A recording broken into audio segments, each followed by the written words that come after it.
Araw yun ng Lunes kung saan abala ang mag-amang Lino at Joey's ay pinapatayong lumihan. Puno naman ng kuryosidad ang mga tao habang nakatingin sa kanilang ginagawa ng mga oras na yon. Maliban sa mag-ama, katukatulong din nila ang matalik na kaibigan ng binata na si Benji. Patapos na sana ang tatlo sa kanilang ginagawa nang biglang bumuhos ang malakas na ulan. Tumigil muna tayo sa ating ginagawa. Mababasa tayo eh. Mahirap ang magkasakit. Mukhang hindi rin kagad titigil ang ulan. Sige po, Tay. Ituloy na lang natin ang ginagawa natin bukas. Hapon na rin naman eh. Ay, sayang naman. Matatapos na sana ang ginagawa natin eh. Kainis naman ang ulan na to. Wala tayong magagawa. Agahan na lang natin bukas para bago tumanghali matapos na natin ang ginagawa natin. Sige, agahan ko na lang bukas.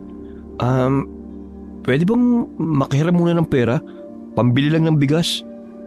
Oo ba? Okay na ba to? Oo, salamat ah. Kapag natapos na tayo rito, sa akin babayaran ng buo sa pagtulong mo, iho. Naku, salamat po, Kalino. Kailangan ko talagang kumita ngayon eh. Ako lang kasi ang inaasahan sa amin. May 1 oras din bago tumila ang ulan. Tsaka lang sila nakauwi sa kanilang bahay. Ang pamilya ni Joey ay nakatira sa isang maliit na bayan sa Batangas. Ang namayapang ina talaga ang taga roon, samantalang ang kanyang ama ay galing pa sa malayong probinsya. Kaya nagkakilala ang kanyang mga magulang dahil sa klase ng trabaho ng ama sa construction. Malimit silang idestino sa iba't ibang lugar hanggang makarating siya ng Batangas. Saktong piyesta noon, kasama ang mga katrabaho, namiesta sila sa mga taga roon. At isa sa mga bahay na napunta nila ay bahay ng ina ni Joey. Doon nag-umpisa ang pagkakaibigan ng mga magulang na nauwi sa pag-iibigan. Sa kasamaang palad, bata pa lamang si Joey na magkasakit ang ina at sumakabilang buhay. Ang ama ni Joey na si Lino ay mula sa hanay ng mga antingero sa kanilang probinsya. Dahil sa kagustuhan na maiba ang takbo ng buhay, sinuway niya ang kanyang ama at tinupad ang pangarap. Matagal na panahon din bago siya umuwi sa kanilang probinsya. Yun din ang unang beses na makikita ng anak ang kanyang lolo. Habang naroon silang mag-ama, nagkaroon ng pagkakataon si Joey na makilala ang pamilyang pinagmulan. Noon din nagka-interes ang binata na magkaroon ng sariling mutya, katulad ng sa kanyang lolo at mga tiyuhin. Hindi naman tumutol ang kanyang ama sa kagustuhan niya. Isang pagsubok ang ibinigay sa kanya ng kanyang lolo. Ang makuha ang natatanging mutya ng saging na tuwing Biyernes at sa bagong buwan lamang masusumpungan. Naghanap ng puno ng saging na may usbong na nakaharap sa silangan noon si Joey. Naghintay lamang ng hating gabi ang binata bago ibinuka ang petal ng saging at sa kanya hinintay na mahulog ang mutya mula roon. Mapalad ang taong may tanga ng mutya ng saging dahil tiyak na mabango sa mga nakapaligid, lalo na sa mga kababaihan. Magiging maswerte rin sa negosyo, trabaho, pampamo at pangontra sa iba't ibang karamdaman. Mabisa rin ito laban sa mga iba't ibang elemento. Dahil sa taglay na mutya, nagkaroon ng lakas ng loob si Joey na pasukin ang pagnenegosyo ng lumihan. Kinabukasan, kasama ang ama, muli nilang binalikan ang trabahong naiwan. Naabutan na nila doon si Benji na ngumiti pa sa kanila. Oh, kanina ka pa ba, Benji? Hindi po, Kalino. Halos magkakasunod lang po tayo. Hindi mo na kami hinintay. Nag-umpisa ka na agad. Oo, kaya nga inagahan ko ng punte para makapag-umpisa ka agad. Baka kasi abuti na naman tayo ng ulan katulad kahapon eh. Oo nga. Teka lang ha, diyan muna kayong dalawa. Pupuntahan ko lang yung mga ipinagawa kong lamesa. Sige po, Tay. Para mga upuan na lang sa susunod. Sino nga pala ang kukunin mong tauhan dito sa tinatayo mong lumihan? Tayo lang munang dalawa. Hindi ko pa kasi kayang magbayad ng mga tao eh. Ha? 10 lamesa yung pinapagawa mo. Kakayanin ba natin magsilbi kapag napuno ng customer to? Pansamantala lang naman eh. Hindi pa nga natin alam kung papatok ba ang lumihan ko eh. Sa bagay nga, madali namang magdagdag ng mga tauhan kung sakali. Nang bumalik si Lino, sakay na siya ng truck na nagdi-deliver. Karga ang mga lamesang ipinagawa nila.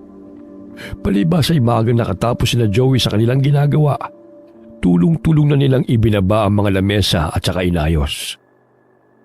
O yan, kumpleto na ang mga lamesa mo, Joey. Hintay na lamang natin matapos yung mga upuan. Oo nga, Tay. Kailan po kaya nila maide-deliver yung mga upuan? Matatapos na rin nila ngayong araw eh. Baka bukas i-deliver na rin nila dito. Excited na rin kasi ako mag-umpisa eh. May kukunin ka bang cook o ikaw na rin ang magluluto? Mas gusto ko pong ako mismo ang magluluto para alam ko ang timpla na nais ko. Yung mga serbidora? Kami na rin po muna ni Benji ang bahala. Medyo malaki na po kasi ang nailalabas kong pera eh. Tsaka na lang po ako kukuha ng serbidora kapag kumikita na. Sana naman ay pumatok yung lumihan mo, anak. Marami ka rin kasing kakompetensya eh. Ang kagandahan lang, ikaw lamang ang may lumihan dito sa lugar natin. Huwag ka mag-alala, Tay. Masarap ako magluto. Yun ang ipinagmamalaki ko. Tsaka iba-iba ang timpla ng lumihan. Sa lasa naman nagkakatalo eh. May tiwala naman ako magtatagumpay ka sa pinasok mong negosyo. Nang makumpleto ang mga lamesa at upuan, inihanda na lahat ni Joey ang mga gamit. Namili niya rin siya ng mga lulutuin para sa kanyang espesyal na lumi. Minabuti rin ni Joey na pakiusapan ng pare sa kanilang simbahan. Gusto niyang mapabendisyonan muna ang kanyang lumihan bago magsimula. Kinabukasan, maagang naging abala ang magkaibigan. Nakaluto na sila at si Benji naman ang nag-asikaso sa ihahain sa lamesa. Hindi naman nagtagal ay dumating na rin ang pare para magbendisyon. Paikot na inumpisahan sa loob ang pagbibendisyon ng pare hanggang sa labas ng lumihan. Nang makatapos, pinakain muna nila ito bago umalis. Pati na rin ang mga taong saksi sa pagbubukas ng kanyang bagong lumihan ay imbitado rin. Masaya mga tao sa pagbubukas ng lumihan mo. Mukhang papatok nga ito. Sana nga po, Tay. Medyo kinakabahan pa nga ako eh.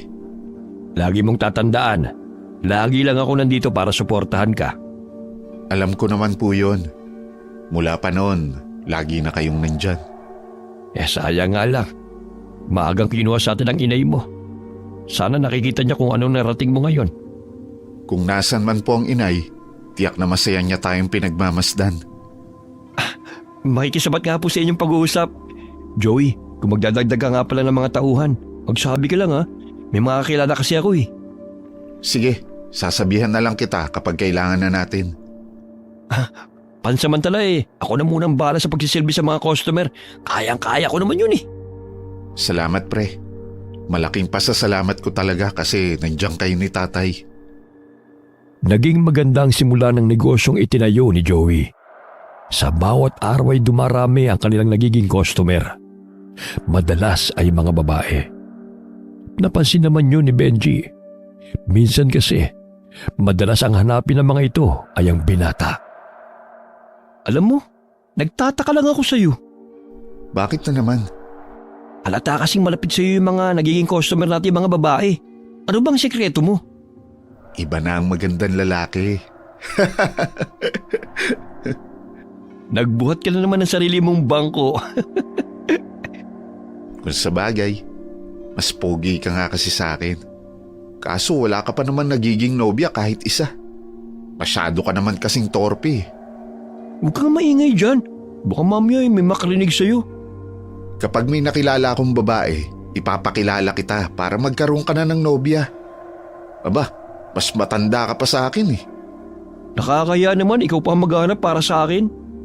Alisin mo nga yung hiya-hiya mo. Walang mangyayari sa'yo kung babagal-bagal ka. Naging maayos naman ang takbo ng negosyo ng binata. Dahil doon, kumuha na siya ng mga serbidora na makakatulong nila. Hindi na rin kasi nila kinakaya kapag dagsa ang mga kumakain. Si Lino naman ay dumadalaw minsan sa isang linggo. Hindi na rin kasi umuwi ang magkaibigan.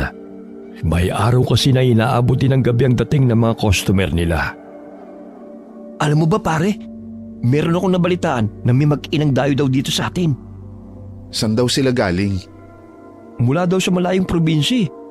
Palibhasa, puro lang dito sa lumihan mo tayo umiikot. Wala na tuloy tayong nalalaman sa nangyayari sa labas. Kung di pa nabanggit ng pinsan ko yun, hindi ko malalaman. Hindi naman ito ang unang beses na nagkaroon ng dayo dito sa atin eh. Merong bang espesyal sa mag-ina? Maganda raw kasi yung anak na dalaga. Ah, talaga? Oo, kakaiba daw ang taglay na ganda. Wala daw katulad sa mga kagandahan na narito sa lugar natin. Interesado ka bang makilala yung dayong dalaga? Kung makikilala ko ba eh. Tsaka kung sakali na magkakilala kami, baka hindi rin niya ako magustuhan. Bagamat hindi kagwapuhan si Joey, ang pagiging madiskarte niya sa buhay ang hinahangaan sa kanya ng mga kadalagahan. Malakas din kasi ang karisma niya sa babae. Baliwala naman yon sa binata. Focus muna kasi siya sa kanyang negosyong lumihan. Tsaka na lamang niya pagtutunan ng tungkol sa pagpasok sa isang relasyon. Nang araw na yon, may magandang balita ang nakarating sa kanya. Tiyak kasing lalakas lalo ang kanyang lumihan. Meron nga palang gaganapin na palaro sa 1 linggo dito sa atin. Aba, magandang balita yan ah. Baka sa bakanting lote malapit dito sa atin nila ilalagay. Kapag nagkataon, lalong lalakas ang lumihan natin. Tingnan mo nga naman ang swerte. Oo nga no. Kaya humanda ka sa pagdagsa ng mga customer natin. Pwede kayo makapanood. Minsan na kasi magkaroon ng palaro dito sa atin eh. Pwede ka naman manood. Basta wag mong iiwanan na walang tao sa kahera. Excited na tuloy ako. Eh ikaw ba? Manonood ka rin? Hindi ako interesado. Wala naman akong hilig sa mga palarong ganyan. Kaya lang ako masaya kasi nga madadagdagan ng customer natin. Matuloy na lumipas sa mga araw. Nagsimula na ring ayusin ang bakanting lote na pagdarausan ng palarong bayan. Hindi lamang ang lumihan ni Joey ang nakinabang, kundi maging ang mga residente sa lugar na yon. Tagaroon kasi ang kinuha nilang mga trabahador na kakatulungin sa pag-aayos sa lugar. Nagdagdag din ang mga paninda si Joey para sa araw ng nalalapit na pag-uumpisa ng palaro. Bukas na palang simula ng palaro. Kailangan maaga pa lang magbukas na tayo. Tama ka. Mas agahan dapat natin ang pagbubukas. Aabutin pala ng 10 araw ang palarong bayan na yun eh. Ayos yan. Kapag kumita tayo ng maganda, pwede na tayong magtayo ng panibagong pwesto sa ibang lugar. Magandang ideya nga yan. Bibilis ang pag-asenso mo. Kasama ka sa pag-asenso ko. Sabay-sabay tayong aangat. Salamat naman at gusto mong kasama ako sa pag-asenso mo. Ikaw ang gagawin kong tagapangasiwa kapag natuloy ako sa plano ko. Talaga? Salamat sa malaking tiwala mo sa akin. Makakaasa ka. Hindi kita bibiguin. Matagal na tayong magkaibigan, kaya malaki ang tiwala ko sa iyo.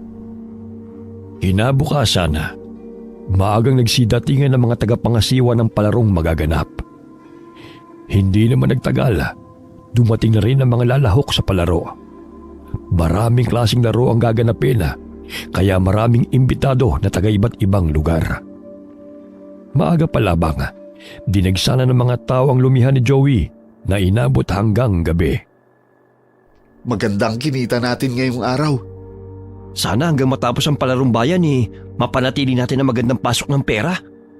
Oo nga, magandang sinyalis to kasi Lunes ngayon. Magandang simula ng araw natin. Oo nga, sana mas malaki pa ang kita natin sa susunod na araw. Siya nga pala, meron akong sasabihin sa'yo. Tungkol saan ang sasabihin mo? Nagkita pala kami ng pinsan ko sa may palaruan. Inimbita ko na pumunta rito. Isasama daw niya yung sinasabi nilang dalagang dayo. Eh di mabuti, para makilala naman natin. Yun na nga nasa isip ko eh. Kailan daw sila pupunta dito? Sa susunod na lang daw. May iba pa kasi silang lakad eh. Naiintriga rin kasi akong makita ang dalagang dayo na yun. Minsan kasi, naririnig kong pinag-uusapan ng mga kumakain. Maladyosa nga daw talagang ganda. Sinabi mo pa, lalo na kapag malapitan. Muling lumipas sa mga araw. Mas dumami pa ang naging customer ng lumihan ni Joey. Pati ang mga nangangasiwa sa palaro nagpapadeliver na rin. Hindi kasi nila pwedeng iwanan ang kanilang pwesto. Palibhas ay malapit sa kanila, hindi hirap ang mga serbidora niya sa pagdadala ng mga order. Napilitan na rin magdagdag ng serbidora si Joey para hindi naghihintay ang nasa lumihana. Pati ang tatay niya ay nagulat sa pagdagsa ng mga tao sa kainana nang minsang pumunta sa pwesto niya. Mukhang buenas ang pwesto mo rito, anak ah. Opo, Tay. Hindi ko akalain na siswertehin ako dito. Anong plano mo kapag natapos na ang palarong yan? Bala ko pong magtayo ng isa pang lumihan sa ibang lugar. Makakaya mo bang pangasiwaan yun kung malayo dito? Kinausap ko na si Benji at ang pagkasunduan na po namin kung sakali nga na matuloy ang plano ko, siya ang gagawin kong tagapamahala doon. O sige, ako na ang bahalang humanap ng lugar na sa tingin ko ay magandang magtayo. Oh, ayun na pala si Benji. Naubos na ba ang dala nyo sa palaruan, Benji?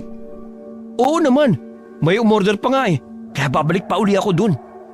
Marami rin ang kumakain dito kanina. Kita mo naman ngayon, halos okupado pa ang mga lamesa natin. Dahil naging maganda ang naging benta nila ng mga nagdaang araw, natansya ni Joey na may sapat na siyang puhunan sa itatayong lumihana. Hanggang nang sumunod na araw, tiyempo na naman siya ulit ang pinsan ni Benji. Isinama niya ang dalawa upang ipakilala sa kaibigan. Pre, nandito na ang pinsan ko. Kasama niya sinasabi ko sa iyong dalaga. Aba, maganda nga pala. Sinabi ko naman sa iyo eh. Bigyan mo sila ng makakain para matikman nila ang ating lomi. Baka bumalik pa ang mga yan kapag nasarapan sa timpla ko. Masusunod ang utos mo, boss. Huwag mo nga akong matawag na boss. Nakakahiya sa mga nakakarinig eh. Bakit ka naman mahiya? Ikaw naman talaga ang boss dito. Kapag ikaw ang kausap ko, huwag mo akong tawaging boss. Sige, sabi mo eh. Uy, napansin ko. Simpleng sumusulyap sa iyo kasama ng pinsan ko. Mukhang ikaw ang kursunada. Napansin ko din naman yon. Pero huwag ka maingay dyan. Baka marinig nila. Sige, aasikasuhin ko muna sila. Nang palis na ang pinsan ni Benji, pasimpleng sinulyapan ni Joey ang magandang dalaga. Mula nang masilayan niya ang kakaibang ganda nito, lihim na siyang humanga rito. Nakabuo kaagad siya ng plano na isang araw ay magpapasama siya kay Benji sa bahay nito. Nang matapos na ang palaro, tinuos na ng binata ang kinita sa 10 araw na yon. Kailangan makausap niya ang ama para maumpisa na ang planong pagpapatayo ng isa pang lumihana. Anak, maganda ang lugar na nakita ko. Dating may umuupa na hindi makabayad ng renta, kaya pinalis ng may-ari. Mabuti naman po at mabilis kayong nakahanap. Dati kasing karinderya, kaya linis na lamang ang kailangan. Sakto pala. Narinig mo ba, Benji, ang sabi ng tatay? Oo, kinakabahan lang ako eh. Kasi hindi ko pa alam magpatakbo ng ganitong negosyo eh. Tapos ipagkakatiwala mo na kagad sa akin? Nandito naman ako. Aalalayan kita. Malaki ang tiwala ko sa iyo na kaya mo rin. Lakasan lang ng loob yan. Sige na nga, basta nandiyan ka lang sa likod ko. Pero bago ako makipag-usap dun, pwede bang samahan mo muna ako? Akit ka naman ng ligaw doon sa dalagang maganda? Ligaw ka naman agad. Siyempre magpapakilala muna. Pati na rin sa nanay niya. Hindi na nagsayang ng panahon na magkaibigan na. Agad silang nagpunta sa bahay ng mag-inang Dayo. Medyo may kalayuan din ang bahay ng mga ito at halos nasa boundary na ng kabilang baryo. Maayos naman silang hinarap ng mag-ina. Halos inabot din sila ng 1 oras sa pagkipagkwentuhan. Walang kamalay-malay si Joey na sa pakikipagkilala niya sa mag-inang Dayo, ang siyang magiging mitsa ng kanyang kalbaryo sa darating na hinaharap. Mukhang mabait naman yung nanay, di ba? Oo, pero huwag ka masyado magtitiwala. Hindi pa natin sila gaano kakilala. Bakit mo naman nasabi yan? Samantalang dati atat kang makilala ko yung babae. Hindi ba sinabi sa'yo kung saan probinsya sila galing? Ang sabi lang, Bisaya daw ang lahi nila. May kumakalat kasing balita dito na kaya sila umalis sa kanilang probinsya, aswang ang mga yan. Kailan ko lang din nalaman Hindi na uso ang aswang ngayon. Kwento lang yun. Ano ko ba? Paalala lang naman yun sa akin. Salamat sa pag-aalala. Siya nga pala, kailangan ko nang makausap yung may-ari ng rerentahan kong kainan. Sasama ba ako sa'yo? Oo naman, kailangan mong sumama. Ikaw nga mangangasiwa doon kapag nagbukas tayo eh. Kaya dapat kaharap ka rin. Agad nilang pinuntahan ang nasabing pwesto. Kinausap ni Joey ang may-ari. Nagkasundo naman sila sa magiging renta na nakasaad sa kontrata. Kinabukasan din, ipinalinis niya yun. Dinala na rin nila ang mga gamit na kakailanganin para makapagbukas na. Palibas ay malapit lamang ito sa katayan ng baka at gayon din sa palengke. Hindi mahirap para sa kanila ang pamimili. Ipinasya naman ni Joey na pumunta sa palengke para bumili ng ibang gamit na kakailanganin nila sa pagluluto. Aksidenteng nagkita sila na mag-inang Dayo. Agad nilang pinuntahan ang nasabing pwesto. Kinausap ni Joey ang may-ari. Nagkasundo naman sila sa magiging renta na nakasaad sa kontrata. Kinabukasan din, ipinalinis niya yun. Dinala na rin nila ang mga gamit na kakailanganin para makapagbukas na. Palibas ay malapit lamang ito sa katayan ng baka at gayon din sa palengke. Hindi mahirap para sa kanila ang pamimili. Ipinasya naman ni Joey na pumunta sa palengke para bumili ng iba pang gamit na kailangan nila sa pagluluto. Aksidenteng nagkita sila na mag-inang Dayo. Nandito rin po pala kayo para mamalengke. Oo, nagpasama nga kami sa pinsan ni Benji kasi hindi pa namin kabisado ang lugar na to. Meron nga po pala akong bubuksan na lumihan dyan sa tapat. Baka gusto niyong kumain kung pupunta uli kayo dito sa palengke. Opo nga, Nay. Natikman ko na kasi ang lomi ni Joey. Masarap nga. Minsan kasi isinama ko ng pinsan ni Benji sa isang pwesto niya sa malapit na pinagdausan ng palarong pambayan. Hayaan mo, basta magawi kami dito ay kakain kami dyan. Gusto ko rin matikman ng lomi mo. Aasahan ko po kayo. Itinuro lang ni Joey sa kaibigan kung paano ang dapat gawin sa pagpapatakbo ng lumihana. Mabilis namang nakuha ni Benji ang mga dapat gawin. Natuwa naman si Benji sa tiwalang ibinigay sa kanya ng kaibigan. Hindi rin niya inaasahang maganda magiging benepisyo sa kanya nito bilang tagapamahala sa lumihan nito. Patuloy pa rin namang tinatangkilik ng mga tao ang unang pwesto ni Joey. Kapag maaga siyang nagsasara sa hapon, pumapasyal naman siya sa bahay ni Annie. Aba, saan ba lakad ang aking binata? Nakaporma ka. Sa bahay po ni na Annie. Umakit ka na ba ng ligaw sa dalagang yun? Opo, Tay. Unang kita ko pa lang po sa kanya tinamaan na ako. Aba, mukhang nakatagpo ka rin ng babaeng nagpatibok sa puso mo. Magbabaka sakali lang po, Tay. Kung magugustuhan din ako. Alam ko maraming babaeng napapaibig sa'yo, anak. Masyado ka lamang mapili. Hindi ko nga po alam, Tay, kung anong karismang meron ng babaeng yun. Unang kita ko pa lang, nabighani na ako sa kanya. Ay, ilang taon na bang babaeng balak mong ligawan? Nasa 23 na daw po. Ayos yan, bata pa pala eh. Tiyak magkakaroon ako ng maraming apo kapag nagkatuluyan kayo. Sana po magdilang anghel kayo. Hindi naman nagtagal sa kanyang paniligaw si Joey. Naging nobya niya si Annie. Ang nanay naman nito, parang hindi sang-ayon na magkaroon ng katipan ng anak dahil dayo lamang sila doon. Nagangamba ang matandang babae na baka isang araw ay iwan din niya ang anak nito. Ayaw niyang mangyari sa anak na mabigo sa unang pag-ibig. Makakaasa po kayo na hindi ko pa iiyakin si Annie. Ay, sana nga wag mong lolokohin ang anak ko. Dahil kung hindi, ako ang makakalaban mo. Huwag po kayong mag-alala. Hindi ko po lolokohin ang anak nyo. Siya lang po ang mamahalin ko habang nabubuhay ako. Mabuti naman kung ganon. Sige, maiwan ko muna kayo. Medyo kinabahan ako sa sinabi ng nanay mo. Nasaktan din kasi siya dati noon sa tatay ko, kaya siguro sobra siyang nag-aalala ngayon sa akin. Ganun ba? Iba naman ako sa tatay mo eh. Alam ko naman yun eh. Nag-iisang anak din ako, kaya naiintindihan ko kahit papano ang damdamin ng inay mo. Lalo't babae ka.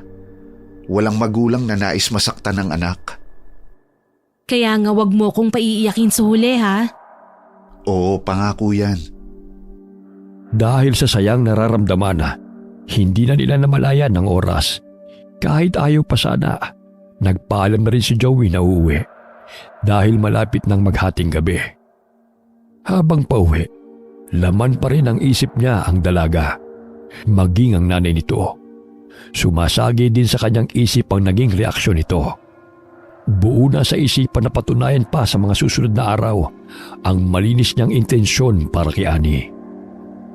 Lumipas ang mga araw, lalong naging maganda ang takbo ng kanyang negosyo.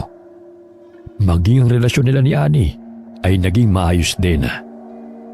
Habang lumilipas ang mga araw, lalo niyang minamahal ang dalaga.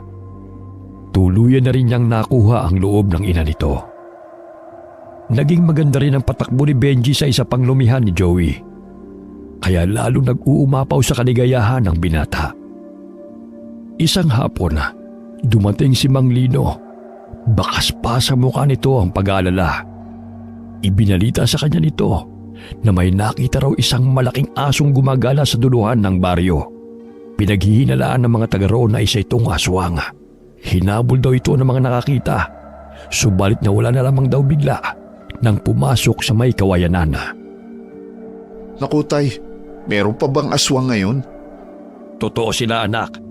Hindi ko lang tiyak kung talagang aswang ang nakita nila. Akala ko sa malalayong lugar at liblib na probinsya lang sila naroon. Kahit saan, pwede silang mapadpad. Lalo na kapag merong iniiwasan. Hindi po kaya maapektuhan ang lumihan ko dahil sa balitang yan? Sana naman hindi. Pero mabuti na rin yung nag-iingat. At saka iwasan mo magpagabi dito sa lumihan mo. Kung sakali po na totoo sila, sino kaya sila? Nako, mahirap magbintang. Pero madalas, mga dayo sila. Lahat po ba ng aswang ay pumapatay ng tao? Oo, kasi laman ng tao at dugo ang gusto nila. Paborito nilang biktimahin ay mga buntis. Biglang kinabahan si Joey dahil sa mga tinura ng kanyang ama. Bigla tuloy niyang naalalang mag-ina. Sana naman huwag mapagbintangan ng mga ito na aswang dahil sa pagiging dayo. Kapag nagkataon, mauunsami pa ang kanyang pag-ibig sa babaeng dayo. Agad niyang pinuntahan si Benji upang ipaalam ang kumakalat na balita. Napasyal ka. Kung itatanong mo ang takbo ng negosyo mo dito, naku, magandang nagiging pasok ng kita. Hindi yun ang sadya ko. Pero syempre, kukumustahin ko din yun. Siguro tungkol kay Annie, no? Hindi tungkol sa kanya. May ibinalita kasi sa akin si tatay. Ha, magandang balita siguro yan Sige nga, ano ba yun? Meron daw nakitang tila aswang. Sabi ng mga nakatira sa duluhan ng baryo natin. Hinabol pa nga raw nila, kaya lang biglang nakalayo. Narinig ko nga rin ang tungkol sa balitang yan. Kasamang tiyuhin ko sa mga magpapatrolye. Hindi ko nga maiwasan na mag-alala kila Annie. Baka mamaya kasi mapagbintangan sila dahil sa mga dayo lang sila sa lugar natin. Hindi naman siguro nila sasaktan ng mag-ina nang wala silang ebidensya. Tingin ko nga mababait sila at marunong makisama. Ayon na rin sa kwento ng pinsan ko, wala naman daw kakaiba sa mag-ina. Babalaan ko na rin siguro sila. Kailangan din nilang mag-ingat. Dahil malapit sa lugar nila yung kung saan nakita yung aswang. Baka sila ang mabiktima nito. Hindi na tuloy na wala kay Joey ang pag-aalala. Dahil din sa balitang yon, maaga na siya nagsasara ng lumihan niya para makauwi na maaga ang mga tauhan niya. Naging dahilan din yon para maging madalas ang pagdalaw niya sa mag-ina. Kaharap niya ng mga oras na yon si Kalidia. Pinaalalahanan din niya ito tungkol sa gumagala na aswang. Huwag kang mag-alala, iho. Hindi kami gagalawin ng aswang na yon. Ho? Bakit nyo naman po nasabi ang bagay na yan? Alam ko kasi kung paano siya lalabanan. May mga alam akong pangontra sa kanila na natutunan ko sa aming probinsya. Mabuti naman po kung ganun. Pero mag-iingat pa rin po kayo. Oo, iho. Doble na ang pag-iingat namin ngayon. Lalo't may aswang palang gumagala sa baryo na to. May mga tao nga rin pong tumutugi sa aswang na yon. Sabi, sa gabi lang daw ito nambibiktima. Mag-iingat ka rin, iho. Malayo pa naman ang uuwian mo. Pasensya ka na rin kung hindi ka namin pwedeng patulugin dito sa aming bahay, ha? Huwag niyo po akong alalahanin. Kaya ko pong pangalagaan ang sarili ko. Lalong lumakas ang ugong-ugong na balita sa kanilang baryo. Bagamat malakas pa rin naman ang benta ng lumihan ni Joey. Pagsapit naman ng gabi, madalang nang may tao sa labas. Sa lumihan pa rin naman natutulog ang binata. Nang gabing yun, dumating ang kanyang ama para samahan siya. Hindi rin kasi maiwasan ng kanyang ama na mag-alala, lalo't wala si Benji para samahan siya. Napag-usapan din lang mag-ama ang tungkol sa plano niyang pag-aalok ng kasal kay Annie. Sigurado ka na ba? Ilang buwan pa lang naman ang relasyon niyo. Sigurado na po ako. Pwede niyo po ba akong samahan mamanhikan? O kailan mo balak mamanhikan? Kung pwede po, bukas na bukas din. Oo, sige. Wala naman akong tutol dyan. Nasa tamang edad ka na rin naman. Kaya binibigay ko na sa iyong basbas ko. Salamat po, Tay.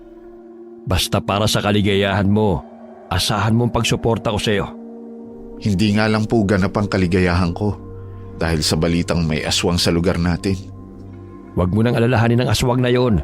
Hindi ka naman niya masasaktan dahil may tangan kang mutya.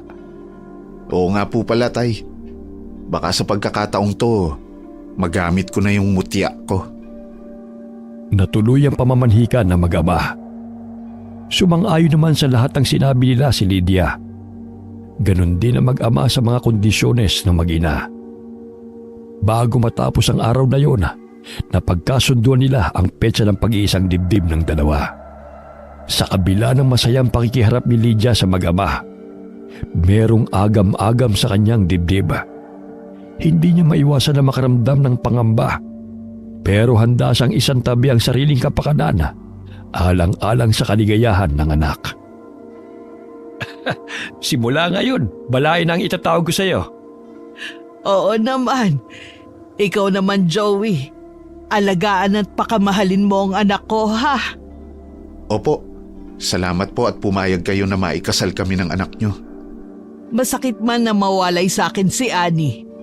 Pero para sa kanyang ikaliligaya, handa akong magparaya. Kung gano'n wala na siguro tayo nakalagtaan na pag-usapan. Kung meron man siguro, hayaan na lang natin ang mga bata magpasya. Total kasal naman nila yan Opo, pero ipapaalam pa rin po namin sa inyo kung sakaling meron man kaming baguhin o idagdag na detalye. Mabuti kung ganon. Malaking bagay sa aming mga magulang na isali nyo sa plano at preparasyon nyo sa inyong kasal. Nang makalis ang mag-ama, nag-usap naman silang mag-ina. Sinabi ni Lydia sa anak na huwag siya magkakamaling sabihin kay Joey ang tunay niyang pagkatao. Dahilan nito na wala na silang pwedeng lipatang lugar na mananatiling lihim kung ano siya. Nangako naman si Annie sa ina na walang sino man ang makakalam nito. Panghahawakan ko ang sinabi mo, anak. Malaki ang tiwala ko sa'yo. Huwag po kayong mag-alala, inay. Mananatiling lihim ang inyong katauhan. Kahit pakasal na kami ni Joey, hindi ko po kayo ipapahamak. Kung sakali mang dumating ang panahon na matuklasan ni Joey ang aking lihim, mapipilitan akong iwanan ka at magpakaalayo-layo para hindi ka madamay. Nay, ayoko pong magkalayo tayo. Ayoko din, anak. Kaya lang anong magagawa natin kung mismo ang tadhana na ang gumagawa ng paraan para maghiwalay tayo. Tigilan niyo na po kasi ang pangangaswang, inay. Baka mamaya mapatay pa kayo. Gustuhin ko man tumigil. Hindi ko na rin magagawa. Hindi ko kayang kontrolin ang sarili ko. Kung alam mo lang ang paghihirap ko. Naging madamdamin man ang pag-uusap ng mag-ina. Nanatiling matatag ang kalooban ni Lydia. Alam niyang sobrang nasaktan ang anak sa pagkawala ng ama. Kaya't natatakot din ito na matulad siya sa kanyang ama. Namatay ang kanyang asawa nang may mabiktimang isang buntis. Kaya tinugis siya ng mga nakakita sa nangyari. Nagawa pa nitong makauwi para isalin ang perlas na itim sa kanya bago pa nalagutan ng hininga. Sa kabilang dako naman, pinag-usapan na ng mag-ama ang tungkol sa kasalang magaganap. Kumpleto na rin ang lahat ng mga kailangan. Mabilis na lumipas ang mga araw hanggang sumapit ang araw ng kasal. Dahil may sapat na pera naman si Joey, sa isang resort ito ginanap. Binabati ko kayo mga anak! Maraming salamat po, Tay. Ingatan mo at pakamahalin ng anak ko, ha? Opo, Nay. Makakaasa po kayo. Pumasyal na lang kayo sa bahay kapag may bakante kayong oras. Asahan niyo pong lagi namin kayong dadalawin. O paano? Naghihintay na sa inyong sasakyan nyo para ihatid kayo sa lugar na inyong pulot gata. Sige po. Ikaw naman, Ani. Sumunod ka sa asawa mo. Alam niya kung ano ang makakabuti sa'yo. Opo, inay. Paano po? Aalis na po kami. Kumuway pa ang bagong kasal sa mga dumalo bago sumakay sa naghihintay na sasakyan. Naging maayos naman ang isang linggong pagsasama ng dalawa. Pareho pa nilang hinuhuli ang ugali ng bawat isa. Katulad na lamang na dahil hindi marunong magluto si Ani, ang asawa muna ang nagluluto ng pagkain nila. Wala namang masabi si Joey pagdating sa kalinisan ng bahay ang asawa. Pagkatapos nga ng 2 linggo, balik na sa lumihan si Joey na pinamahala muna niya pansamantala sa kanyang ama. Minsan, nagyaya si Ani sa asawa na dalawin ng ina. Namimiss na raw kasi niya ito. Agad namang pumayag si Joey. Pero pagdating nila doon, hindi nila inabutan ang matandang babae. San kaya nagpunta si nanay? Nagtanong na ako sa kapitbahay eh. Kahapon pa raw nakasara itong bahay. Wala ka bang alam na pwede niyang puntahan? Wala eh. Di ba dayo nga lang kami dito? Ang pinsan lang ni Benji ang kakilala ko dito. Saan naman kaya natin siya hahanapin? Pumasok muna tayo sa bahay. Baka maya-maya dumating na rin ang inay. Mabuti na lamang may sariling susi si Ani, kaya nakapasok sila sa bahay. May kalahating oras na rin ang nakakalipas nang dumating ang ina ni Ani. Nay, saan po kayo galing? Kanina pa po kami naghihintay sa inyo. Nag-alala na ako sa iyo, Nay. Sabi kasi ng kapitbahay natin kahapon pa raw kayo hindi nakikita eh. May pinuntahan lang akong kababayan natin. Ginabi lang ako ng uwi. Kanina naman maaga akong umalis. May mga dala po kami dito, mga dilata at bigas para hindi na kayo mamalengke. Salamat naman at napasyal kayo. Namiss na din kita eh. Hindi ba't sabi namin papasyalan namin kayo? Mamaya na kayo umuwi ha. Magkwentuhan muna tayo. Matagal din sila nagkwentuhan. Nang malapit ng lumubog ang araw, ay nagpaalam na ang mag-asawa. Nagtataka man si Ani kung saan nanggaling ang ina, pero hindi na rin siya nag-usisa pa. Ayaw niya kasi magtanong ng kaharap ang asawa. Plano niyang bumalik ulit nang hindi kasama si Joey. May palagi kasi siyang may itinatago ang ina at kailangan niya itong makausap ng masinsinan. Kinabukasan, maagang gumayak ang mag-asawa para pumunta sa lumihana. Habang nag-aalmusal, may naalalang itanong si Joey sa asawa. Sabi mo nun, wala kayong kakilala dito. Bakit sabi ni nanay galing siya sa kababayan niyo kahapon? Siguro may nakita siyang kakilala namin sa probinsya. Mabuti nga yun na meron na siyang kakilala na pwede niyang pasyalan para hindi siya mainip. Oo nga, syempre talagang nalulungkot yun. Nasanay kasi siya na lagi kaming magkasama eh. Sana makumbinsi mo si inay na pumisa na sa atin. Wala namang problema sa akin eh. Kakausapin ko ulit ang inay kapag dinalaw ko siya. Sa kabilang lumihan sila nagtungo na mag-asawa. Plano kasing kausapin ni Joey ang kaibigan. Dinat na naman nila si Benji sa tindahan. Kakwentuhan nito ang ilang serbidora na maagang pumasok. Pumasok naman sa pinakakusina si Ani.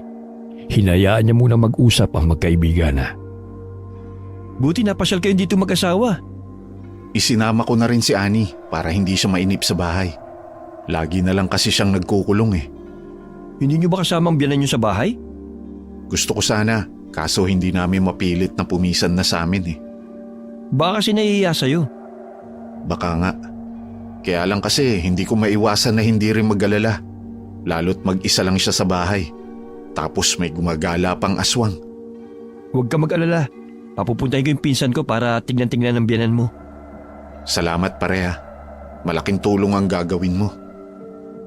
Habang abala noon si Joey sa kanyang lumihaan, biglang dumating ang kanyang ama na si Lino.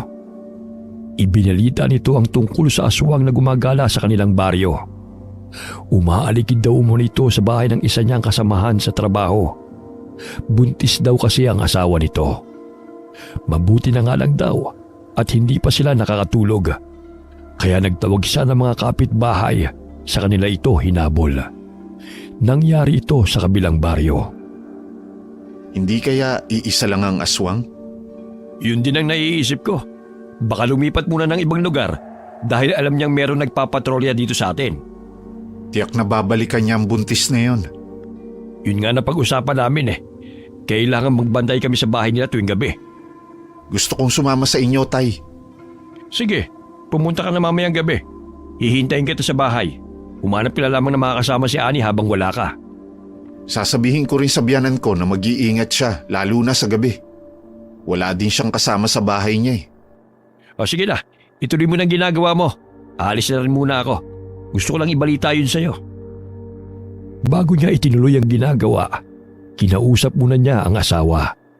Sinabi niya ang tungkol sa napag-usapan nila ng ama. Halatang nabigla si Annie sa narinig. Napansin naman yun ni Joey. Niyakap niya ang asawa at sinabing huwag matakot.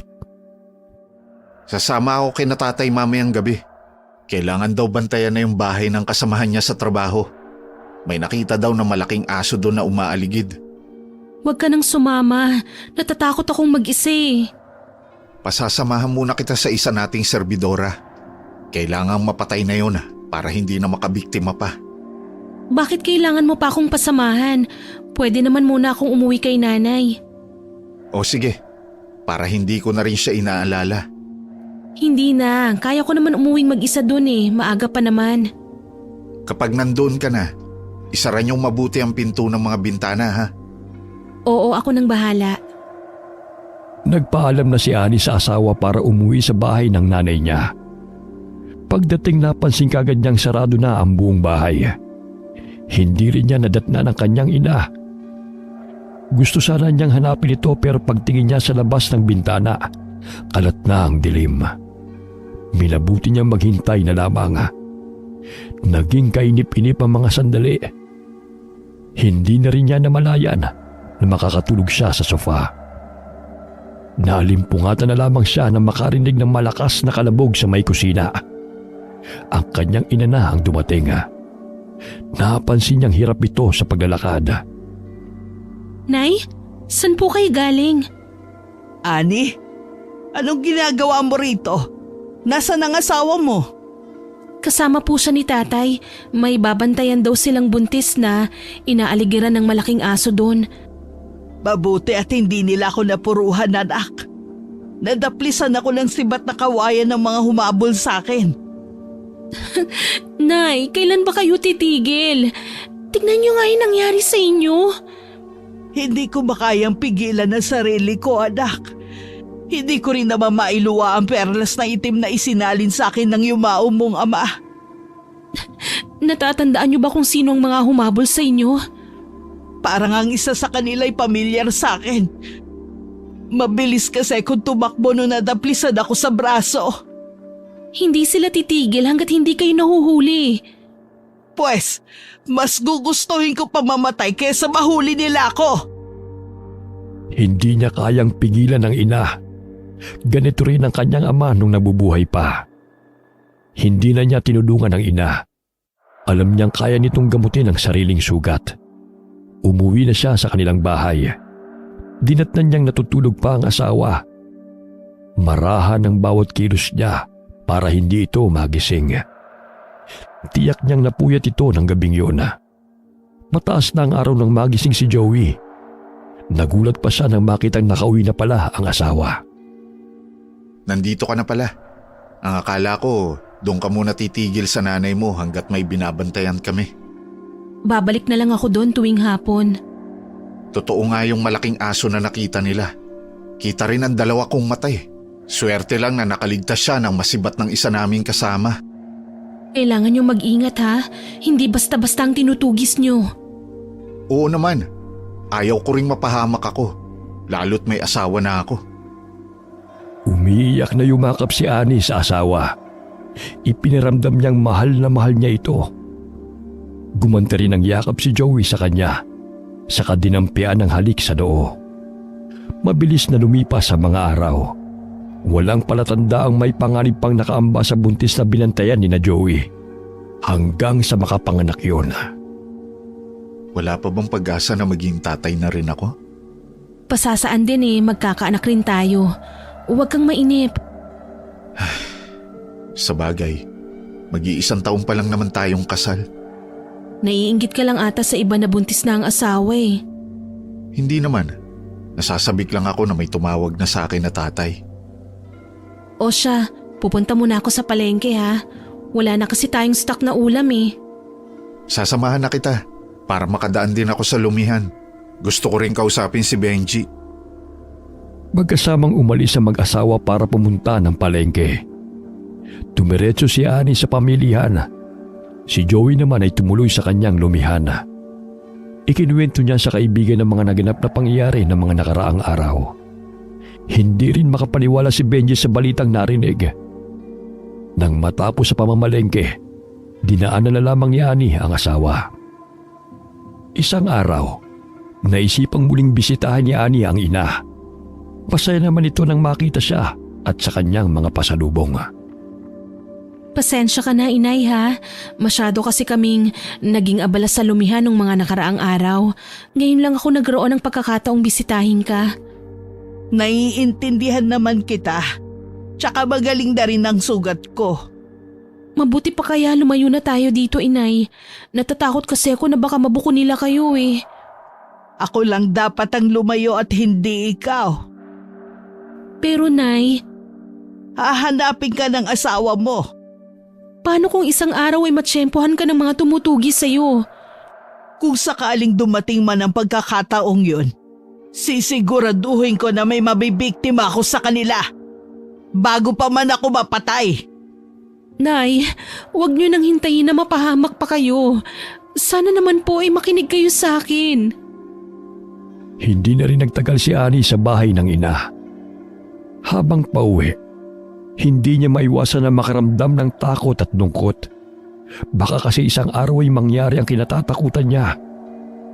Hanggang makauwi tuloy, mabigat ang kanyang dalahin sa dibdib. Pinilit na lamang niyang maging masigla sa harapan ng asawa. Kumusta ang inay mo? Ayos naman siya. Hayaan mo. Kapag hindi tayo masyadong abala dito, madalas tayong pupunta doon. Tinatanong ka nga din niya bakit hindi raw kita kasama? Sinabi ko na lang na marami kang ginagawa. Mabuti na lamang, hindi na halata ni Joey na may mabigat siyang dinadala. Ilang sandali lang, nagtatawanan na sila dahil sa mga biro sa isa't isa. Sa kabila ng masaya nilang pagsasama, hindi pa rin mawala-wala ang agam-agam sa puso niya. Baka kapag nabunyag ang lihim ng kanyang ina, pati siya ay mapagbintangan ng asawa na aswang. Galing nga pala si tatay dito. Gusto niya sumama ulit ako sa kanya mamayang gabi. Saan daw kayo pupunta? Pabilog na kasi ang buwan. Yun daw ang panahon na lumalabas ang mga aswang. Kailangan na daw naming magpatrolya ulit. Ganun ba? Akala ko napaslang nyo na dahil tumigil na kayo sa pagpapatrolya. Hindi nga napatay. Kaya may palagay silang sasalakay uli. Isa pa, baka gaganti yon dahil nasugatan nga siya. Mag-iingat ka ha. Hindi biro ang kalaban nyo. Marami naman kaming magkakasama. Hindi na namin paliligtasin yon sakaling bumalik ang aswang. Lingid kay Ani, mula nang masugatan ng ina, mas lalo itong naging agresibo. Gusto nitong makaganti sa mga taong tumutugis dito. Nang gabing yon, bigo ang grupo ni na Joey na mahuli ang aswang. Lumipas ang ilang araw. Kabilugan na muli ng buwan ng gabing yon. Maagang sinundo ni Joey ang kanyang tatay. Kailangan na raw kasi nilang magpatrolya. Sinamantala naman ni Annie ang pagkakataong yun na tumalilis para puntahan ang ina. Gusto niyang makasigurong hindi aalis ng bahay ang ina. Subalit nang makarating siya sa bahay, ay wala na nga ito. Magkahalong takot at kaba ang kanyang nararamdaman ng mga sandaling yun. Hanggang sa sumapit ang hating gabi, may naramdaman siyang humahangos papasok ng bahay. Nakita niya ang inang duguan at may malalim na sugat. Agad siyang lumapit at umiiyak na yumakap rito. Naghihinga doon na ito ng mga oras na yon. Awang-awa siyang pinagmamasdan nito. Isang desisyon ang kailangan niyang gawin para matapos na ang paghihirap nito. Ininuwa nito ang itim na perlas at saka ipinasa nito sa kanya. Ito na ang sandaling kinatatakutan ko. Ang iwan mo ko ng tuluyan, Inay. Palibhas ay madaling araw na noon, kaya wala pang gising sa mga bahay na kanyang nadaanan. Kaya sigurado siyang walang nakapansin sa kanya. Wala pa si Joey nang dumating siya sa bahay. Agad niyang hinubad ang damit na nabahira ng dugo matapos yakapin ang ina. Umaga na nang nakauwi si Joey. Hindi na sila nakapag-usap sa pagod. Agad itong nakatulog sa pagkakahilata sa sopang kahoy. Kailangan hindi ako mapansin ni Joey na mugto ang aking mga mata. Kailangan kong magpakatatag ngayong wala na si nanay. Tanghali na nang magising si Joey. Napansin din ng asawa ang suot nitong damit. May punit pa at madumi. Kahit alam na niya ang nangyari, nagkunwari na lamang si Annie na walang alam. Napahaba ang tulog ko. Hindi na nga kita ginising para lumipat sa kama. Alam ko kasing napagod ka at napuyat kagabi. Pasensya ka na kung basta na lang ako humiga dito kanina. Hindi man lang kita nakausap kahit sandali. Hindi ko rin namalayang nakatulog na pala ako eh. Ano bang nangyari? Napunit pa yung damit mo at ang dumi pa oh. Nakasagupa na namin yung malaking asong gumagala. Halos lagpas na nga ng hating gabi na yun eh. Anong nangyari? Hindi pala madaling kalaban yun. Kaya matagal ang naging pagtugis. Mabilis pa ngang nakatakbo eh. Natakasan naman pala kayo eh. Oo, pero nakakatiyak kaming mamamatay na din yun. Paano naman kayo nakakasiguro? Marami siyang tama at malaki ang sugat sa may tiyan. Tumutulo pa nga ang dugo habang papatakas na eh. At may lason yung itak na ginamit sa kanya. Lihim man siyang nangungulila sa pagkawala ng kanyang ina. Kasabay noon ang galit sa taong pumatay dito. Hindi niya alam kung paano ipaghihiganti ang ina kung isa sa naging dahilan ng pagkamatay nito ay ang asawa niya mismo. Nagpasa siyang maging kalmado sa kabila na nangyari. Ayaw niyang matulad sa kanyang mga magulang. Palagay ko naman matatahimik na itong lugar natin. Oo, wala nang gagambala sa mga taga rito maging sa ibang lugar. Puwera na lang kung may kasamahan pa yon. Baka naman wala na. Sana nga. Apektado na rin kasi ang lumihan natin eh. Wala pa sa plano ni Annie ang maghiganti. Masyado pang maaga para dito. Masakit man sa kanyang kalooban ang nangyari sa kanyang ina. Minabuti niyang manahimik muna pasamantala. Balik na ulit sa normal ang buhay ng mga taga roon. Patuloy namang namayagpag ang negosyong itinayo ni Joey. Halos isang buwan na rin ang nakalipas mula na mangyari ang trahedya. Nagtataka si Joey sa asawa. Bakit hindi nito dinadalaw ang ina? Bakit hindi natin dalawin si nanay? Matagal na rin tayong hindi nakakapunta sa kanya. Kasi hindi ko agad nasabi sa'yo. Nagpaalam siya sa akin nang huling magkausap kami. Umalis ang inay? Bakit daw? Sasama na daw siya dun sa kababayan na sinabi niyang pinuntahan niya nung minsang dinalaw natin siya. Noong bang hindi natin siya dinatnan sa bahay? Akala ko ba ayaw kanyang iwanan? Ang dahilan niya sa akin, namimiss na daw niya yung lugar namin. Makakaya mo bang matagal kayong hindi magkita? Kailangan ko talagang kayanin. Hindi ko naman siya mapigilan nung nagkausap kami. Hindi sanay magsinungaling si Ani. Pero kailangan niyang gawin ang lahat para mapagtakpan lamang ang nangyari sa ina. Mabilis na lumipas sa mga araw. Parati pa rin siyang binabagabag ng pagkamatay ng ina. Nakabuo na rin siya ng plano kung paano makakaganti sa mga taong pumatay rito. May naisip na rin siyang paraan upang hindi maghinala sa kanya ang asawa. Mahirap din pala ang malayo kay nanay. Papayagan mo ba ako kung umuwi ako minsan sa aming probinsya, Joey? Akala ko ba kaya mo nang magkalayo kayo ng nanay mo? Hindi naman ako magtatagal eh. Gusto ko lang matiyak kung ayos lang bang lagay ni inay doon. Naiintindihan naman kita. Pero paano ko? May magulang ka rin. Siguro naman alam mong pakiramdam ng malayo sa kanila. Kung papayagan ba kita, mga gaano ka katagal dun? Siguro 1 linggo o higit pa. Kailan mo ba balak umuwi sa probinsya nyo? Baka sa Makalawa na. Pwede ba akong sumama sa'yo? Wag na. Baka mapabayaan mo lang ang negosyo mo dito eh. Baka pagbalik mo bagsak na ito. Sabagay, tama ka dyan. Sige, papayagan na kita. Nakaplano na ang gagawin ni Ani sakaling umalis siya. Hindi naman totoong uuwi siya sa kanilang probinsya dahil sa kanyang ina. Hahanap siya ng pansamantalang titigilan sa lugar na walang nakakakilala sa kanya. Sa kanya uumpisa ng pagganti sa mga taong may atraso sa kanya. Alam niyang marami ang sangkot. Pero ang mahalaga sa kanya, kahit isa lamang sa mga yon ang kanyang mapatay ay sapat na. Habang hindi pa ako umaalis, tutulungan muna kita sa negosyo mo. Di ba sabi mo humina ang pasok ng pera sa'yo? Tila napabayaan na ni Benji. Oo nga, hindi ko rin alam kung anong dahilan eh. Baka naman may iba nang ginagawa ang kaibigan mo na hindi mo alam. Aalamin ko nga ang nangyayari. Baka kasi may problema na hindi sinasabi sa akin si Benji. Baka naman sa sobrang pagtitiwala mo, hindi mo alam niloloko ka na pala. Matalik na kaibigan ko si Benji. Hindi niya magagawang lokohin ako. Kailan mo siya balak kumprontahin? Bukas ko na siya pupuntahan. Kinabukasan maagang umalis si Joey para kausapin ang kaibigan. Ngunit pagdating sa pwesto, mga tauhan lamang ang naroon. Napag-alaman niya sa mga ito na madalas wala si Benji roon.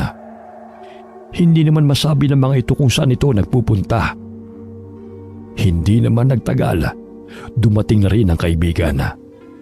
Halata ang pagkagulat sa mukha nito nang makita siya. Bigla kaya tayong napasugod dito. May problema ba? Sinadya ko talagang pumunta na walang abiso. Ha? Bakit naman? Halika muna sa pinaka-opisina. Gusto ko makapag-usap tayo ng walang makakarinig. Ano bang mahalaga natin pag-uusapan? Maupo ka muna. Kaya ako nagpunta dito para alamin ang dahilan kung bakit humina ang pasok ng pera galing dito. Kuwan kasi. Bakit hindi mo maipaliwanag? Patawarin mo ko, Joey. Nagkaroon kasi ako ng nobya. Anong kinalaman ng nobya mo sa mga nangyayari dito? Mahinaw naman ang pag-uusap ng dalawa.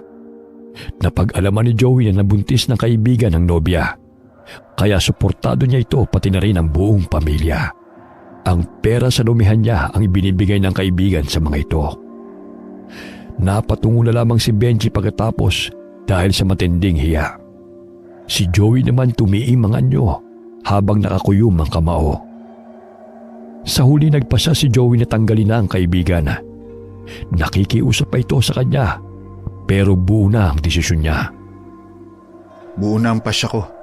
Sinayang mo ang tiwala ko sa'yo. Pasensya ka na. Hindi ko naman nakalain na mapapasubo ko sa relasyong pinasok ko. Bakit naman pati ang pamilya niya kailangan mong suportahan? Pinagbantaan kasi ako ng tatay. Natakot naman ako. Ang mali sa ginawa mo, Pinakialaman mo ang perang hindi naman sa'yo. Dapat nakipag-usap ka muna sa akin. Hindi yung nangahas ka kagad na pagnakawan ako. Napatungo na lamang si Benji. Hindi nito magawang salubungin ang tingin sa kanya ng kaibigan. Alam niyang malaking kasalanan ang nagawa niya rito. Balak naman niyang isauli ang perang nakuha niya rito. Pero hindi niya akalain na mabubuko siya kaagad. Walang magawa kundi lisanin niya ang lumihan. Pinulong naman ni Joey ang mga tauhan pagkalis ng kaibigan. Sinabi niya sa mga ito na siya muna ang mga ngasiwa sa pwestong pinabayaan ni Benji. Tinuruan muna ni Joey ang isa niyang mapagkakatiwalaang tauhan bago umalis. Nang makauwi na, dinatnan niya ang asawang abala sa paglilinis ng bahay. Nandyan ka na pala. Ano, kumusta naman ang naging pag-uusap niyo ng kaibigan mo? Tama ang hinala mo. Hindi ko inaasahan na lolokohin niya ako. Anong ginawa niya? Yung perang kinikita dun sa lumihan, ibinibigay niya pala dun sa kanyang nobya. Yan na nga bang sinasabi ko eh, yung sobra kang tiwala. Tapos sa bandang huli, ikaw pang lolokohin. Ang mabigat pa dito, nabuntis niya ang babae. At dahil dito, pinagbantaan pa siya ng mga magulang nito. Paanong pagbabanta? Kailangan daw, pati sila, kailangan suportahan ni Benji. Kung hindi daw, may masamang mangyayari sa kanya at sa nobya niya. Baka ang akala nila kay Benji yung lumihan. Ganun na nga, kaya pinaalis ko na siya. Anong sabi niya? Humingi naman ng dispensa at nangako namang babayaran unti-unti kapag nakahanap ng bagong trabaho. Eh paano na ngayon? Sino nang mangangasiwa doon? Ako muna. Hahatiin ko ang panahon sa 2 pwesto. Napagkasunduan ng mag-asawa na si Joey muna sa kabila habang wala pang nakukuhang kapalit si Benji. Sumang-ayon naman si Annie sa suhestyon ng asawa. Kaya naman ipinagpaliban niya muna ang kunwaring pag-alis. Makalipas naman ng halos 1 buwan ay nanumbalik na ang sigla ng lumihan. Si Annie naman ay nagplano na sa gagawin niyang paghihiganti. Sasamantalahin niya ang gabing wala si Joey, kaya kapag sumasapit na ang gabi, ay lumalabas siya upang maghanap ng posibleng sangkot sa pagkawala ng kanyang yumaong ina. Isang umaga dumaan sa kanyang pwesto si Joey. Gusto lamang mga musta kung maayos ba niyang napapatakbo ang negosyo. Mukhang buenas ka rin sa negosyo ah. Dami mong customer. Natuto lang naman ako sa iyo eh. Pwede ka na palang maging permanente dyan para focus na lang ako sa kabila. Pwede nga yun para hindi na tayo kukuha ng papalit kay Benji. Naku, lalo tayong hindi magkakaanak niyan. Palagi tayong magkalayo. Parang buntis na nga ako eh. Ha? Kung ganun magiging tatay na pala ako? Ayos yan! Huwag ka munang magsaya. Hinala pa lang naman ang sa akin eh. Sana totoo na yan. Kung gaano katuwa si Joey, siya namang hinagpis ni Annie. Ayaw niya talagang magkaanak. Iniisip niya kasing matutulad lang sa kanila ng mga magulang niya ang magiging buhay nito. Minabuti niyang pakiramdaman muna ang sarili kung sigurado ngang buntis na siya. Kung sakali man totoo, hindi naman ito magiging hadlang sa mga plano niya. Ano man ang mangyari, kailangan panindigan niya ang kanyang desisyon. Sasabihin ko na lang sa'yo kung sigurado ng buntis nga ako kapag tuluyan na akong hindi dinatnan. Basta, umaasa ako na magiging tatay na rin ako. Kung nawalan ka ng kaibigan, may kapalit naman na mas higit sa kanya kung sakali. Oo nga. Tiyak matutuwa din si tatay kapag nalaman niyang magkakaapo na siya. Huwag mo munang sasabihin. Hayaan mong makasigurado muna tayo. Sige, walang problema. Lalo akong gaganahan sa pag-aasikaso ng ating negosyo ngayon. Pero kaya mo bang mag-isa dito nang malayo ako sa'yo? Oo naman. Wala nang gagambala sa akin dito eh. Kahit minsanan mo na lang akong dalawin dito para mas higit mo pang maasikaso ang lumihan mo doon at ako nang bahala dito. Palibhas ay wala naman siyang kasama sa bahay. Malaya niyang may sasagawa ang mga plano niya. Kinagabihan, nang matansya niyang patulog na ang mga tao, lumabas na siya ng bahay. Nakiramdam muna siya. Saka binaybay niya ang kasukalan para hindi siya makita ng mga tao kung sakaling may gising pa. Nang mapadaan siya sa isang kubo, may naamoy siyang tila napakasarap na pagkain. Natiyak niyang may buntis doon. Kaya daan-daan siyang pumasok sa silong nito. Tahimik sa loob. Kaya nagpasa siyang atakihin ang babaeng mahimbing na natutulog. Nagising naman ang asawa ng babae at nagulat siya. Kaya hindi niya naisakatuparan ang kanyang balak. Bigla siyang tumalon sa mababang hagdan at mabilis na tumakbong palayo. Kinabukasan ay nakikiramdam siya kung may lalabas na balita tungkol sa nangyari ng nagdaang gabi. Pero nanatiling tahimik ang mga tao. Ay, salamat at walang balita sa ginawa ko kagabi. Kung hindi, maaalarma na naman ang mga tao. Magiging delikado na ako kapag nagkataon. Aba, si Benji itong paparating ah. Ikaw lang ba nandito, Annie? Oh, bakit ka nandito? Hindi ba't pinaalis ka na ni Joey? Kaya lang naman ako pumunta rito para iabot ang kaunting perang naipon ko. Para sa paunang bayad sa perang nakuha ko. Mabuti naman at naisipan mo pang magbayad. Nangako kasi akong babayaran ko siya. Sakaling makahanap ako ng trabaho. Nagsisisi talaga ako sa nagawa ko. Eh kumusta ka naman ngayon, yung nobya mo? Pinalaya siya nang hindi ko na sila mabigyan ng pera. Nakatira kami sa isang kubo ngayon. Mabuti at hindi ka binanikan nang wala ka nang maibigay. Hindi naman. Sinabi lang na huwag kong pababayaan ang anak nila. Nagpapasalamat din ako dahil may napasukan akong trabaho. Kaya nakakaipon din ako kahit papano. Matutuwa si Joey kapag nalaman niyang may pauna ka ng bayad sa kanya. Nahihiya talaga ako sa ginawa ko.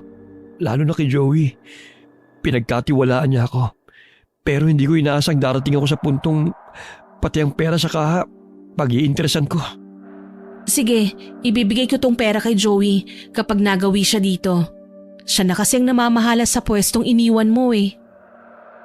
Naisip ni Annie, hindi kaya yung kubong pinuntahan niya kagabi ang kubong sinasabi ni Benji. Nagplano siya nga hanap na mabibiktima. Kaya kinagabihan lumabas na naman siya. Pero pinili niyang wag nang balikan ang buntis sa kubo. Humanap na siya ng ibang bibiktimahin hanggang makatagpo siya ng isang lalaking nakahandusay sa kalasingan. Matagumpay niyang naisakatuparan ang kanyang plano. Kahit hindi niya tiyak kung isa ito sa mga pumaslang sa kanyang ina. Umuwi siyang masaya. Kaya kinabukasan ay maaga niyang inasikaso ang kanilang lumihana. Bigla namang dumating ang kanyang biyenana. Napasyal po kayo, Itay. Oo, nabalitaan ko kasi kay Joey nang minsan kami magkausap na ikaw nang mamamahala dito at siya doon naman sa pwestong iniwanan ni Benji. Kung ganon, alam niyo na din palang pinaalis niya si Benji. Oo, nalulungkot nga ako na malaman ko eh. Matalik pa naman sila magkaibigan. Nagpunta nga po pala siya dito nung isang araw. May dalang paunang bayad sa nakuha niyang pera sa kita ng lumihan. Eh mabuti kahit papano eh, may hiya pang natitira sa kanya. Siguro po, isinasaalang-alang pa rin niya ang pagkakaibigan nila ng asawa ko. Mabueno, wala ka ba namang nagiging problema sa pagpapalakad ng lumihan na ito? Pati na sa mga tauhan niyo. Wala naman po, mabait naman silang lahat. Tsaka natutunan ko na rin po kung paano patakbuhin ang negosyong ito. Mabuti naman kung ganon. Sa wakas may katuwang na rin ang anak ko. Natuwa naman si Annie sa pagdalaw ng biyenana. Lihim siyang napangiti nang hindi nito itanong kung magkakapo na siya. Hindi muna siya umalis kinagabihan. Mananatili muna siyang tahimik. Makalipas ang ilang linggo, naramdaman niyang tila may kumikislot sa kanyang sinapupunan. Halo ang nararamdaman niya ng mga sandaling yun. Hindi niya gustong manahin ang kanyang magiging anak, ang lahing kanyang pinagmulan. Lahi ng mga aswanga. Gusto niyang lumaking normal na tao lamang ito. May sasabihin pala ako sa'yo. Ano yun? Pumasyal dito si Benji at nagbigay ng paunang bayad sa perang nakuha sa kaha mo. Aba, mabuti naman at naisipan niyang magbayad. Kahit hindi lahat ng kanyang kinuha. Meron pa akong isang balita sa'yo. Hulaan mo. Pinag-iisip mo pa ako ha. Sige na, sabihin mo na kung ano yun. Hindi naman ako manghuhula eh. Magkaka-baby na tayo. Sa wakas, magiging tatay na ako. Pwede ko nang ipagmalaki kay tatay to. At tiyak matutuwa din yun kapag nalaman niyang magiging lolo na rin siya. Oo, pwede na. Pero huwag kang mag-alala. Kahit wala akong kasama dito, kaya kong alagaan ang katawan ko at ang dinadala ko. Kailangan sigurong kumuha tayo ng mag-aalaga sa'yo habang lumalaki ang tiyan mo. Wag na. Kaya ko nang pangalagaan ang sarili ko. Walang pagsidla ng saya si Joey sa magandang balita ng asawa. Lalo siyang naging inspirado sa kanyang negosyo. Swerte niyang itinuring ang pinagbubuntis ng asawa. Samantala sumithi naman ang pagnanasa ni Annie na muling makakain ng laman ng tao. Kaya isang gabing hindi niya mapigilan ang sarili. Humanap siya na mabibiktima. Pero sa malayong lugar siya pumunta. Nagawa man niya ang mga bagay ng lihim sa kanyang asawa, pero hindi pa rin sapat ang mga naging biktima niya. Gusto niyang panindigan ang pangako sa ina, kaya hindi siya titigil kahit tumalaki na ang kanyang tiyana.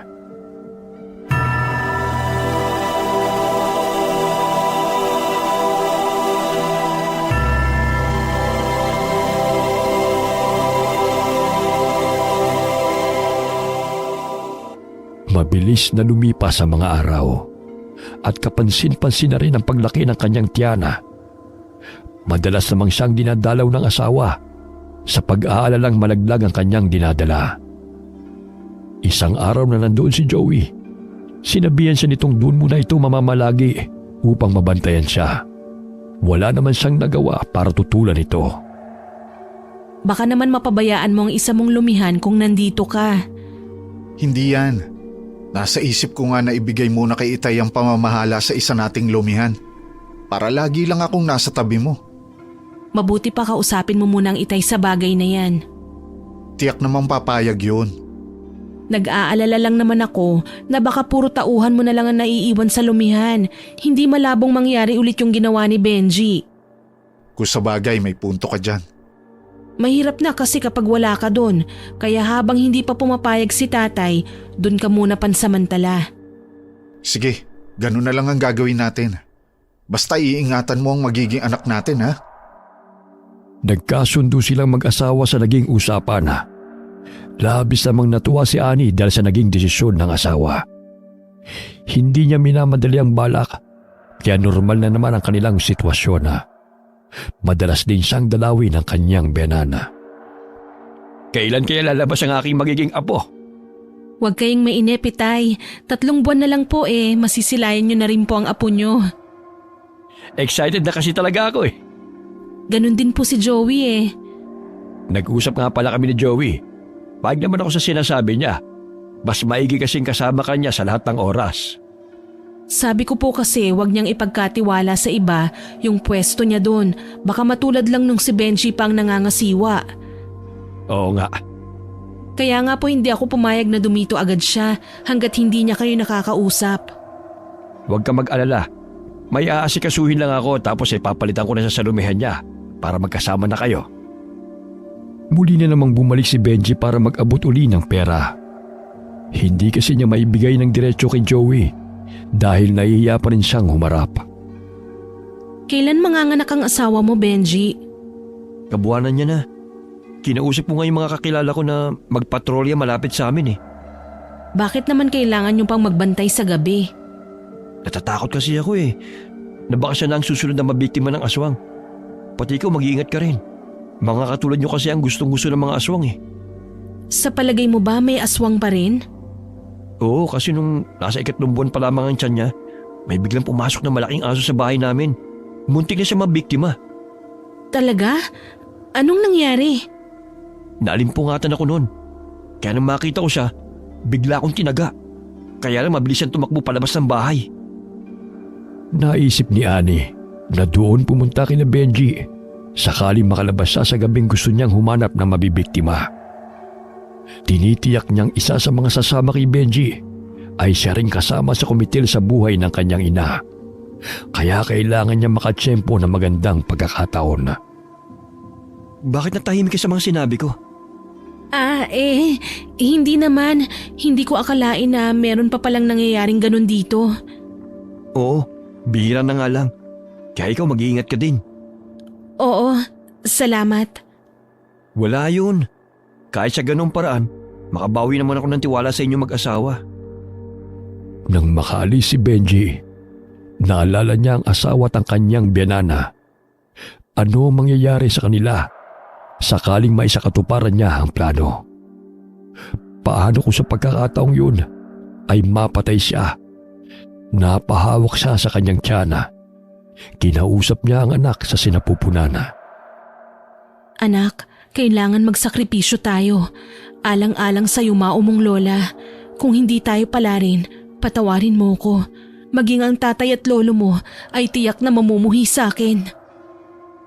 Alam niyang may hangganan ng kanilang lahi, kaya ayaw niyang mabuntis. Hindi niya sinadya yun, pero nangyari. Namumuhi siya sa kanyang sarili. Bakit natuto pa siyang umibig? Bakit hindi mga pangkaraniwang tao na lang ang kanyang naging mga magulang? Mga katanungang hindi niya kayang sagutin.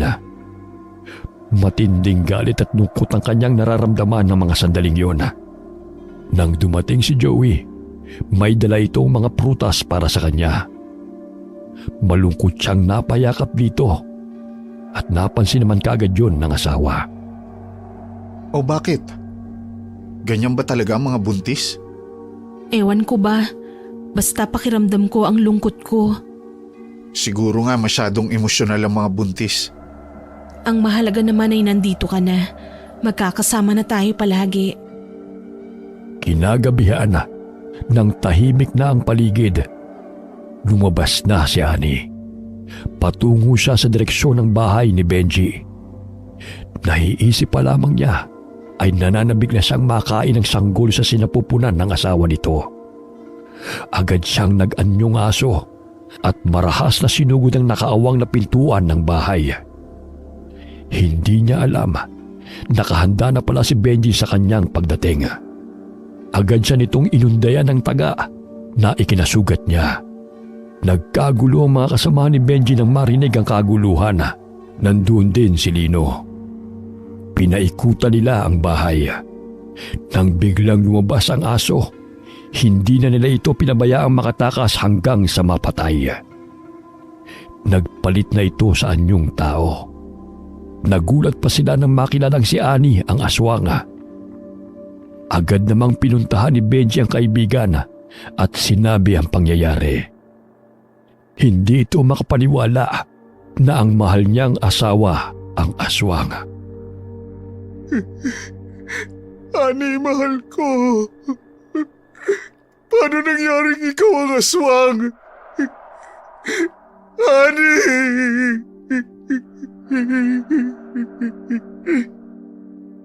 Wala na tayong magagawa, anak. Hindi ko rin akalain na ang mag-inang Dayo ay lahi pala ng mga aswang.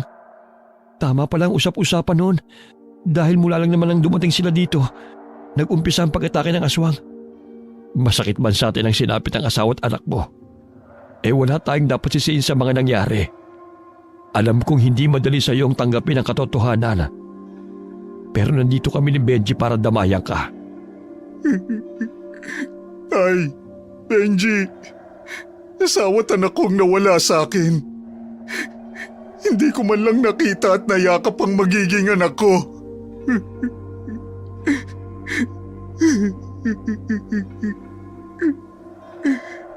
Patawarin mo ko, Joey. Marami na ako naging atraso sa'yo. Hindi ko kasi alam na si Annie ang aswang eh. Ako ang unang nakataga sa kanya. Gayun pa lamang, anak. Tanggapin mo na ang nangyari. Hindi talaga kayo nakatadhana sa isa't isa ni Annie. Hindi rin kayo makakapamuhay ng normal kung buhay siya. Nakayakap pa rin sa labi ng asawang patuloy na umiiyak si Joey. Nawalan siya ng ulirat sa pagdadalamhati sa pagkawala ng mga mahal niya sa buhay. Hindi naman nag-aksaya ng panahon si Lino at inasikaso ang labi ng manugang. Sa kabila ng matinding pagsubok na kanyang pinagdadaanan, nahihirapan man siyang tanggapin ang katotohanan ay pinilit niyang bumangon ulit. Itinuna lamang niya ang kanyang atensyon sa kanyang negosyo upang makalimutan ang mapait na karanasan sa buhay pag-ibig. Muli niyang kinuhang katuwang si Benji. Nagpatuloy naman ang kanyang pag-asenso sa negosyong lumihana hanggang sa nakatagpo ulit siya ng babaeng mamahalin habang buhay. Wakas. Araw yun ang